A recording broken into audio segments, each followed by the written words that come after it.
በታመምን ጊዜ፣ መከራ በበዛብን ጊዜ፣ ባጣን በገረጣን ጊዜ፣ በቸገረን ጊዜ ሰው ሊርቀን እንደሚችል ሰንበትን በማክበር አይሁዶች በጣም ጥንቁቆች ናቸው።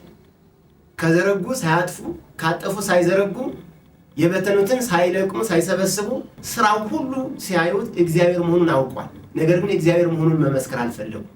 ስለዚህ እያመካኙ ሰንበት ሻረ፣ ድውያን ፈወሰ፣ ዕውራን አበራ እያሉ መወንጀልን የተያዙት ማለት ነው። ምንድነው እንደ አልጋን የተኛሁበት ኃጢአት ብለን እንድናስተውል ማድረግ ነው ዋና ዓላማው የዚህ ትምህርት። በእውነት አንድ በሽተኛ በቅጽበት ከዳነ በኋላ እንኳን አይደለም አልጋን ተሸክሞ እንዲሁ መራመድ አይችልም። ሰው ተደግፎት ወይም ሰው አግዞት ነው የሚሄደው። ምክንያቱም ለ38 ዓመት ያክል ሰው ያልቆመ ያልተንቀሳቀሰ በዛች ቅጽበት ተነስቶ መራመድ አይደለም አልጋውን ተሸክሞ መሄድ ከባድ ነው በሰው አይን ሲታይ።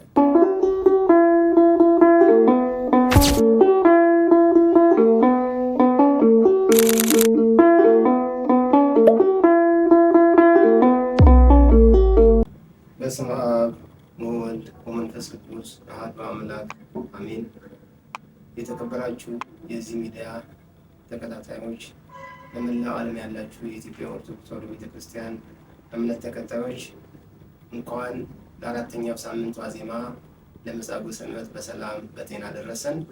አምላካችን ቅዱስ እግዚአብሔር በቸርነቱ ጠብቆ በምሕረቱ አቅርቦ ለዚህ ቀን ስላደረሰን ስም አጠራሩ ለዘላለም የተመሰገነ ይሁን። እንግዲህ እንደ እግዚአብሔር ቅዱስ ፈቃድ ዛሬ ለአጭር ሰዓት የምንማማርበት የትምህርት ርዕስ ተነሳና አልጋህን ተሸክመ ሂድ በሚል ሕያው እግዚአብሔር ቃል ይሆናል።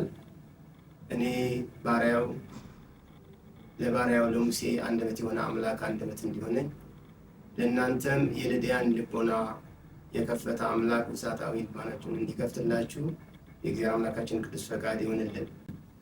እንግዲህ መጻጉዕ በቀጥታ ቃሉ የግዕዝ ቃል ነው። በሽተኛ ማለት ነው፣ ታማሚ ማለት ነው። እንግዲህ ቤተክርስቲያናችን በተለያዩ ታሪኮች የተሰየሙ ዕለታትን ታከብራለች፣ ታስባለች። የበዓሉ የታሪኩ ዋና ባለቤት እግዚአብሔር ቢሆንም በታሪኩ ያለፉ ሰዎችን ስም እያነሳች መታሰቢያ ታደርጋለች እና ነገ የምናከብረው አራተኛው ሰንበት የበሽተኛው መታሰቢያ ሆኖ ይጠራል መጻጉዕ በመባል።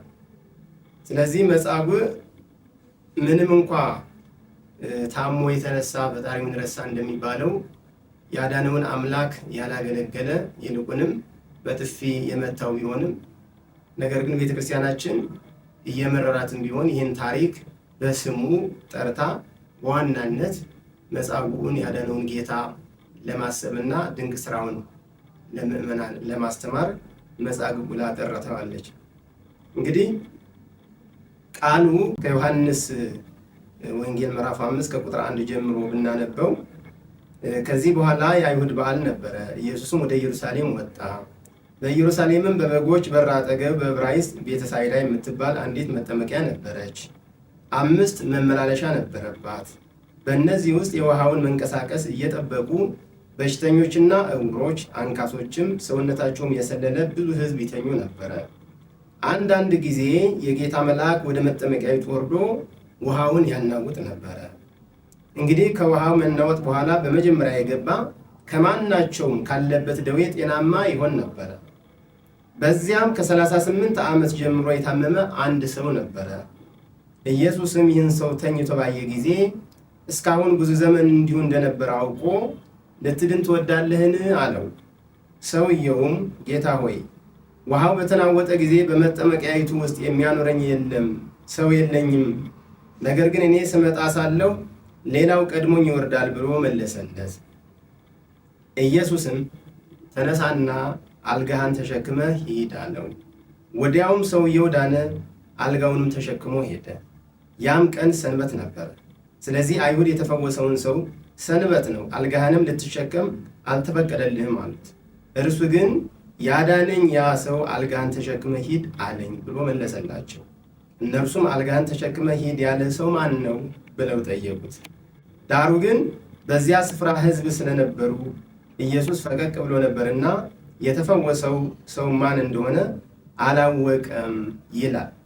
እንግዲህ ሙሉ ታሪኩ አሁን ያነበብኩት ነው። በመጀመሪያ ቁጥር ላይ ምንድን ነው የሚለው? ከዚህ በኋላ የአይሁድ በዓል ነበረ ብሎ ነው የሚጀምረው።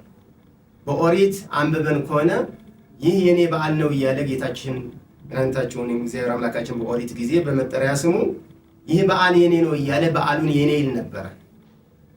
እዚህ ግን የአይሁድ በዓል ብሎ አርቆታል። የኔ በዓል አላለም። ምክንያቱም አይሁድ ጌታን አልተቀበሉትምና ያከብሩ የነበሩትም ጌታን በሚያስደስት መልኩ ሳይሆን ራሳቸውን በሚያስደስት አንዳንድ ጊዜ በዓሎቻችንን ዞር ብለን ብናያቸው በዓላትን ስናከብር ጌታን እያሰብን የተደረገልን ውለታ እያሰብን ነው ወይ ራሳችንን እያስደሰትን? ራሳችንን እያስደሰትን የምናከብረው በዓል ከሆነ እንደ አይሁድ የኔ በዓል አይደለም ነው የሚለው ጌታችን። እና ሁልጊዜ መንፈሳዊ በዓላትን ስናከብር እንደ ክርስቲያናዊ የሆነ የአከባበር ስርዓት መከተል እንዳለብን ለማስተማር ይህን አርቆ የአይሁድ በዓል ብሎታል። ኢየሱስ ወደ ኢየሩሳሌም ወጣ። ጌታችን መድኃኒታችን ኢየሱስ ክርስቶስ ከተወለደበት ጊዜ ጀምሮ በተደጋጋሚ ወደ ኢየሩሳሌም እየወጣ ቤተ መቅደስ ውስጥ ያገለግል ነበር፣ ያስተምር ነበር፣ ይገስጽ ነበር፣ ቤተ መቅደሱን ያጸዳ ነበር። ስለዚህ ወደ ኢየሩሳሌም በወጣ ጊዜ ጌታችን መድኃኒታችን ኢየሱስ ክርስቶስ አሁን ስሙ የተጠቀሱ ሰውን መጻጉዕ የተባለውን ወይም በሽተኛ የተባለውን ሰውዬ አገኘው። ኢየሩሳሌም ወይም እስራኤል የተለያዩ የመግቢያ በሮች አሏት። በጣም ብዙ መጠሪያ ስሞች አላቸው። አምስቱም እንደው የተወሰኑትን ለመጥቀስ ያህል የአንበሳ በር የሚባል አለ መግቢያ፣ የእስጢፋኖስ በር የሚባል አለ፣ የበጎች በር የሚባል አለ። አሁን ይሄ መጠመቂያ የሚገኘው የበጎች በር በሚባለው መግቢያ በኩል ነው። ስለዚህ በዚህ በር በኩል ሲገባ ጌታችን መድኃኒታችን ኢየሱስ ክርስቶስ ይህንን በሽተኛ ተኝቶ አየው። ለምንድን ነው 5 መመላለሻ ያለባት የተባለችው መጠመቂያይቱ? መጠመቂያይቱ ሲምቦሊክ ናት ወይም ተምሳሌታዊት ናት። እውነት ነው። በኦሪት ጊዜ ከስጋ ደዌ ይፈወሱ የነበሩት ሰዎች እዛ ይተኙ ነበር፣ ደጅ ይጠኑ ነበር። መልአኩ ወርዶ ውሃውን ሲያናውጠው ቀድሞ የገባ ይፈወስ ነበር። ይፈወስ የነበረው ግን ከአንድ አይነት በሽታ ሳይሆን ካለበት አጠቃላይ በሽታ። መተርጉማን ይህ ውሃውን ያናውጠው የነበረ መልአክ ቅዱስ ሩፋኤል ነው ብለው ፈተውታል። መልአኩ ቅዱስ ሩፋኤል ነበረ ውሃውን ያናውጥ የነበረው። እንደ ኢትዮጵያ ኦርቶዶክስ ተዋሕዶ ቤተክርስቲያን ትውፊት ሁልጊዜ ጳጉሜ ሲመጣ ቅዱስ ሩፋኤልን በማሰብ ውሃ ወራጅ ውሃ ሄደን እንጠመቃለን። ምክንያቱም በውሃ የሰለጠነው በውሃ ኃይል ያለው በውሃ የተሸመው ታላቁ መልአክ ቅዱስ ሩፋኤል ስለሆነ ቅዱስ ሩፋኤል ነው ብለው መተርጉማን ፈተውታል። እና ያ መልአክ ልክ ውሃውን ካናወጠ በኋላ ሰው ሲገባ ካለበት ከማናቸውም በሽታ ይፈወስ ነበረ። ሰው ሕክምና ቢሄድ ዲያግኖሱ ታይቶ የበሽታው አይነት ታይቶ ለዛ ፓርቲኩላር ወይም ለዛች የበሽታ አይነት ብቻ ነው መድኃኒት የሚሰጠው እንጂ ለአጠቃላይ በሽታው መድኃኒት አይሰጠውም።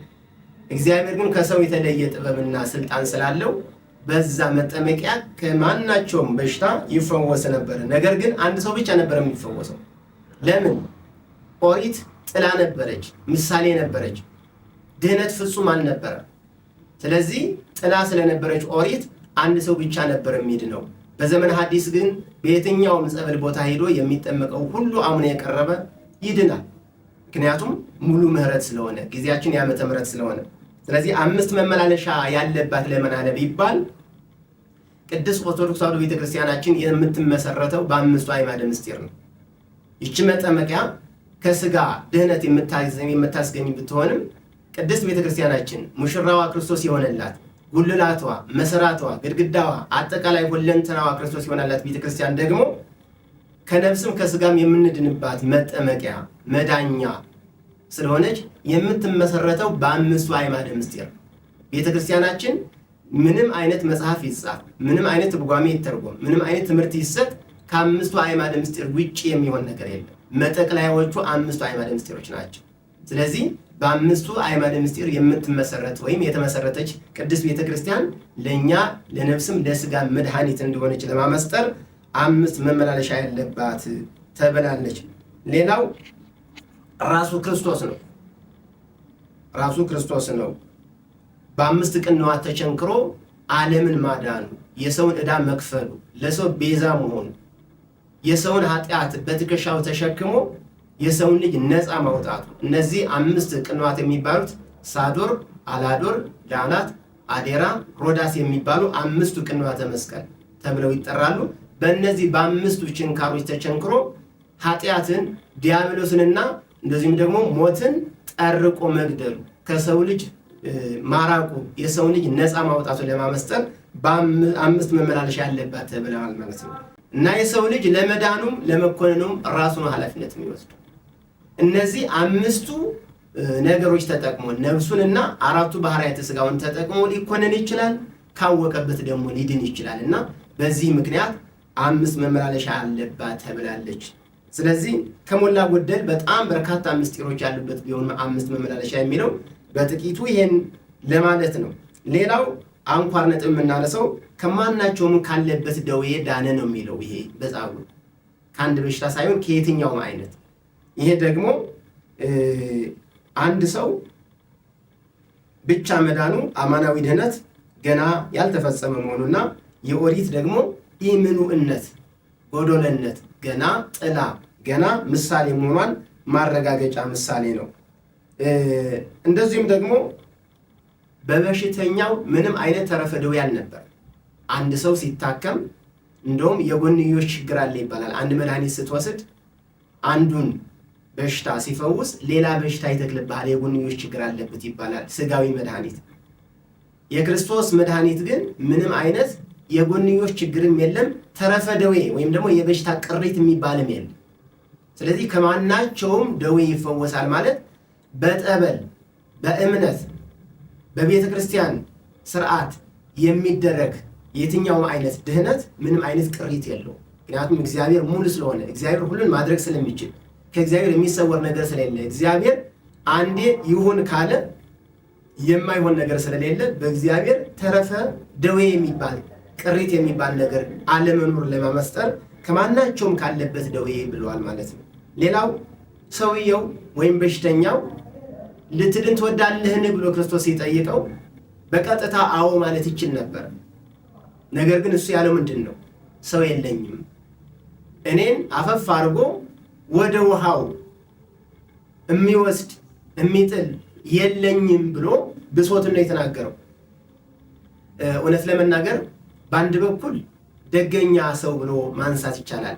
አንዳንድ ጊዜ በበሽታ በችግር በተለያዩ ፈተናዎች ውስጥ ሆነን ቸግሮ ነው ብሎ ሰው ቢጠይቀን ችግራችንን እያወቀ ማለት ነው ታላግጣለህ እንዴ ቸግሮኝ እያየህ እንዴ ቸግሮ ነው ወይ ትለኛለህ ብሎ ምን እንነጫነጫለን።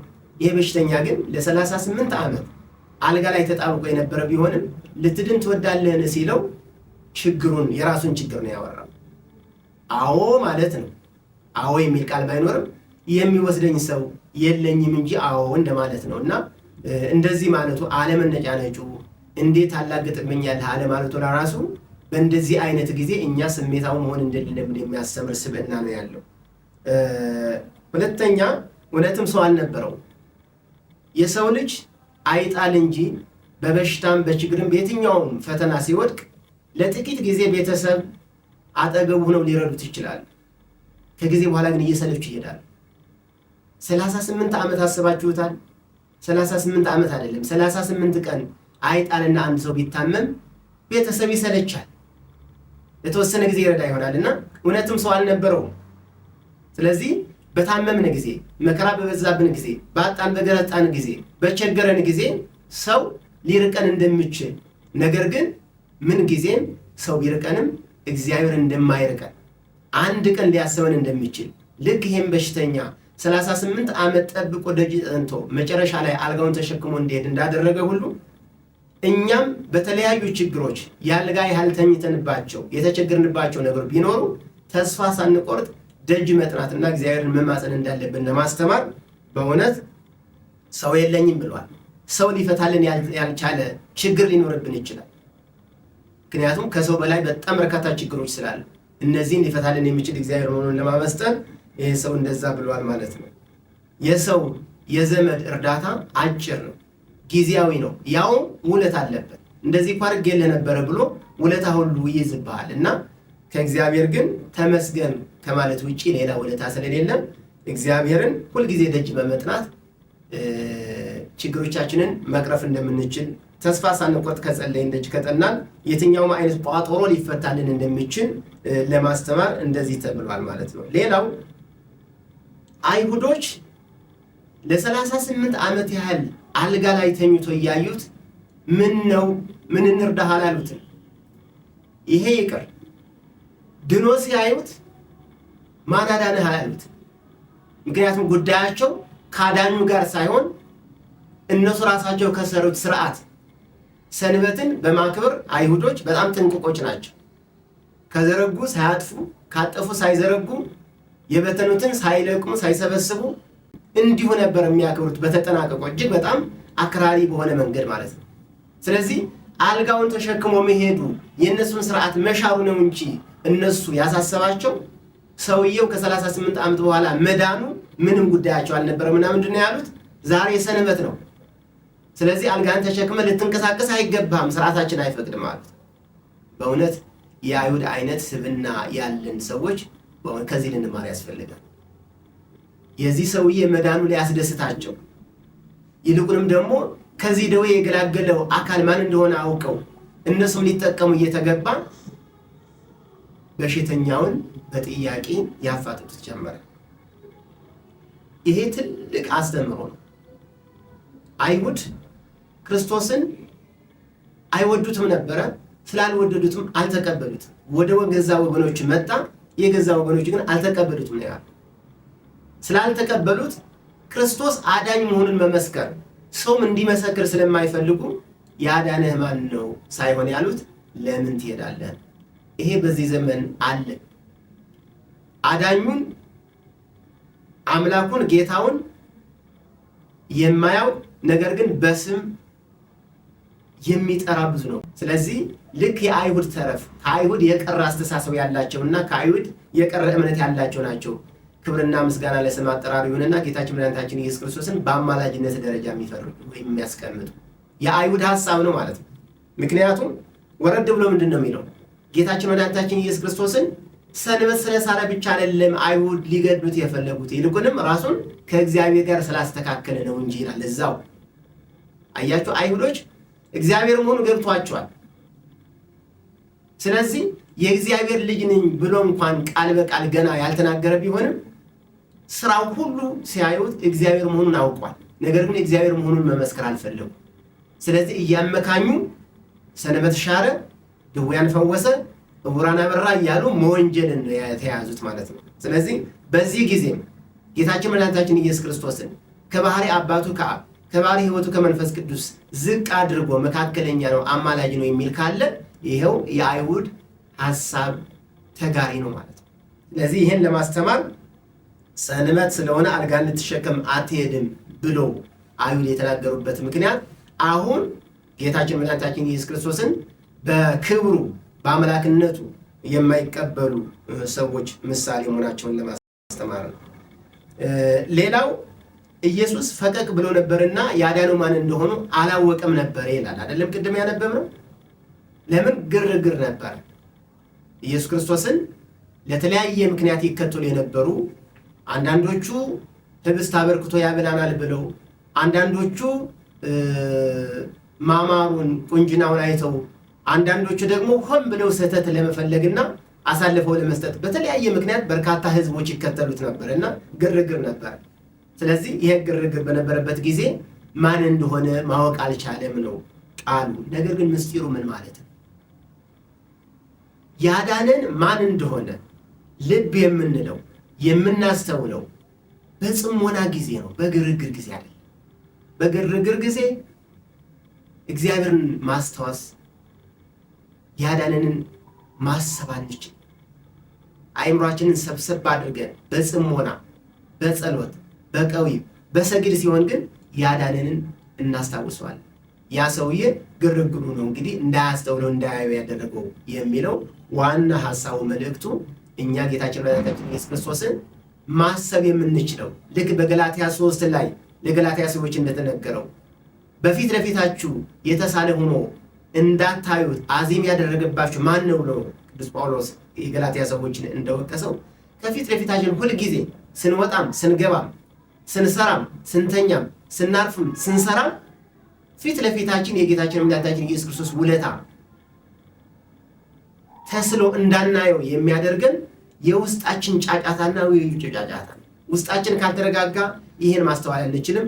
የውጭ ጋጋታ ካለም እንደዚሁ ይህን ለማስተማር ነውና በጽሞና ጊዜ መንፈሳዊ ስራን መስራት እንደሚቻል ከጽሞና ውጭ ባለ ግን ራስንም አካባቢንም መጥቀም እንደማይቻል ለማስተማር ይሄ ኢየሱስ ፈቀቅ ብሎ ነበርና የፈወሰውን ማዳን ማን እንደሆነ አላወቀም ብሏል ማለት ነው። ሌላው ኢየሱስ ሊገድሉት ይፈልጉ ነበር ያለው በምን ምክንያት ነው? በተለያየ ምክንያት ነው። አንዳንዶቹ ቅድም እንዳልነው ሰንበትን በተጠናቅቆ ያከብሩ ስለነበረ እሱ ደግሞ በሰንበት የተለያዩ ሕሙማነ ሥጋን በተአምራት ሕሙማነ ነፍስን ደግሞ በትምህርት ማለት የትምህርት ችግር ያለባቸውን እያስተማረ ሥጋ ደዌ ያለባቸውን ደግሞ ተአምራት እያደረገ ይፈውስ ስለነበረ በዕለተ ሰንበት ሰንበትን ሻረ ብለው ሊገድሉት የሚፈልጉ ነበሩ።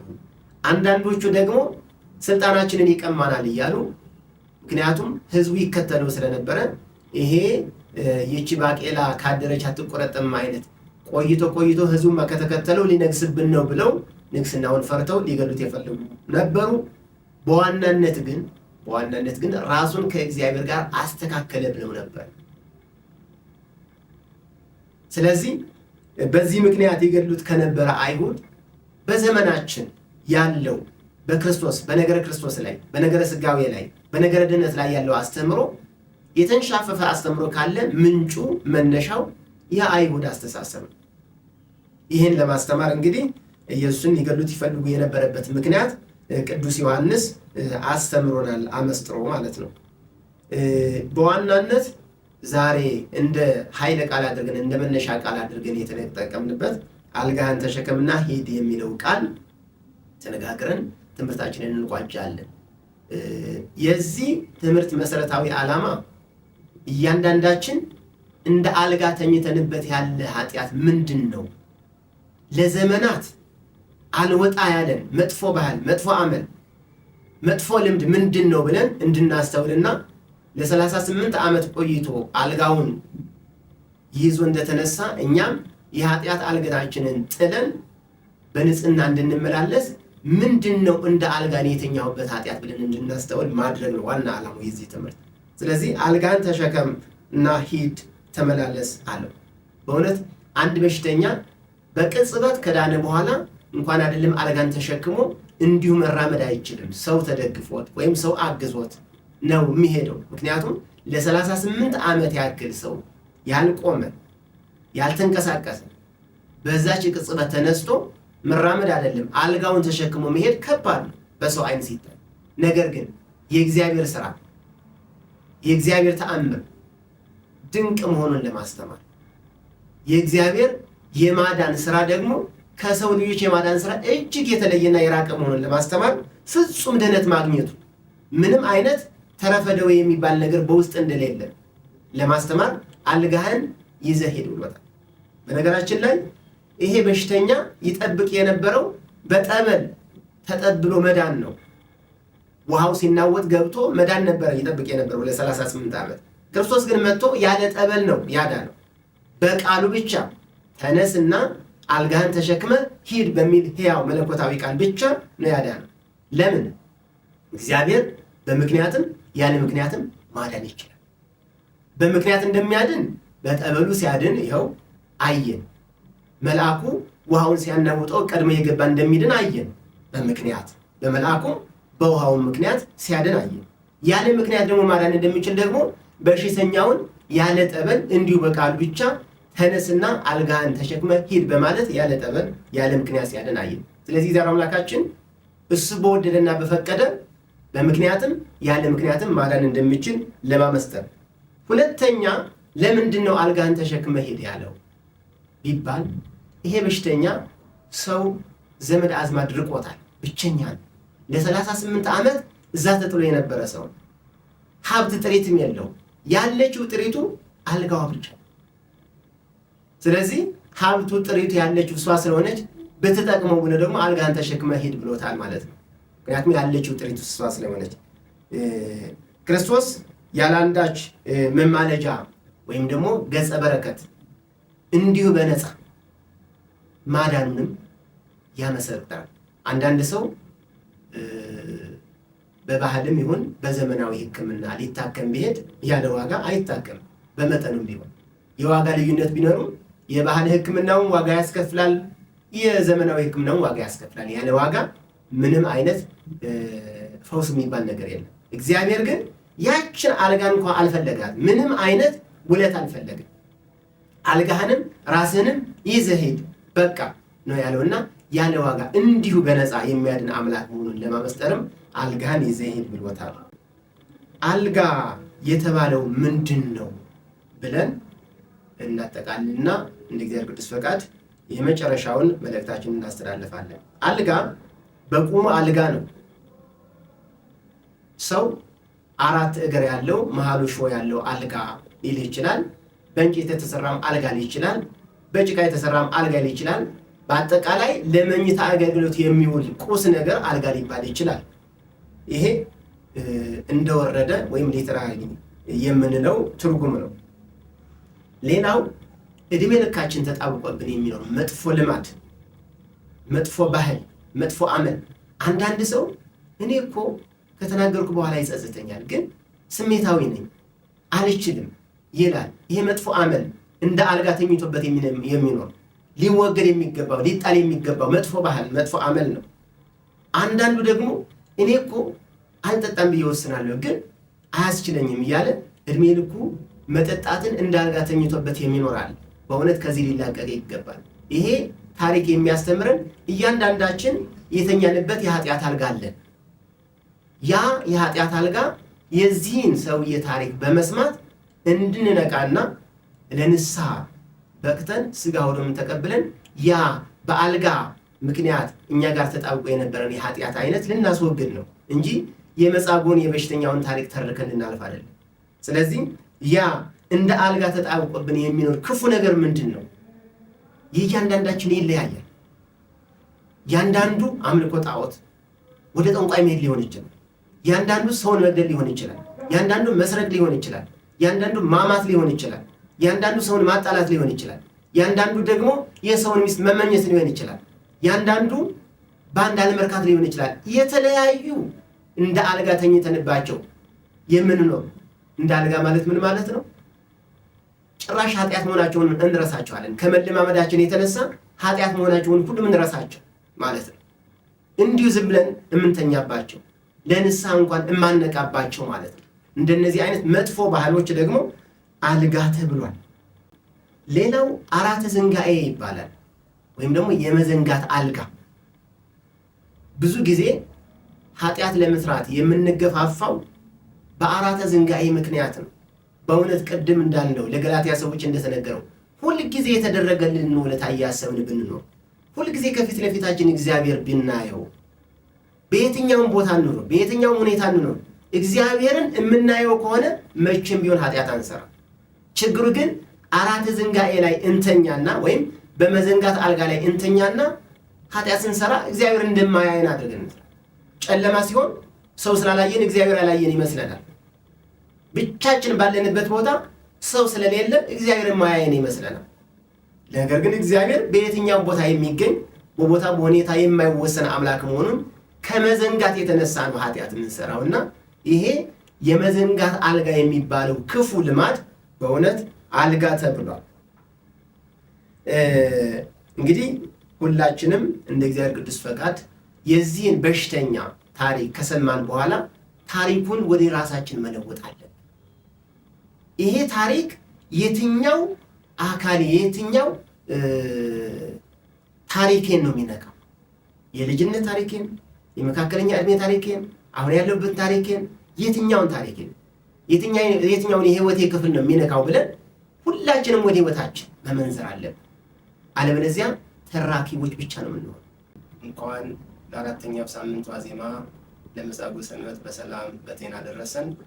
አምላካችን ቅዱስ እግዚአብሔር በቸርነቱ ጠብቆ በምሕረቱ አቅርቦ ለዚህ ቀን ስላደረሰን ስም አጠራሩ ለዘላለም የተመሰገነ ይሁን።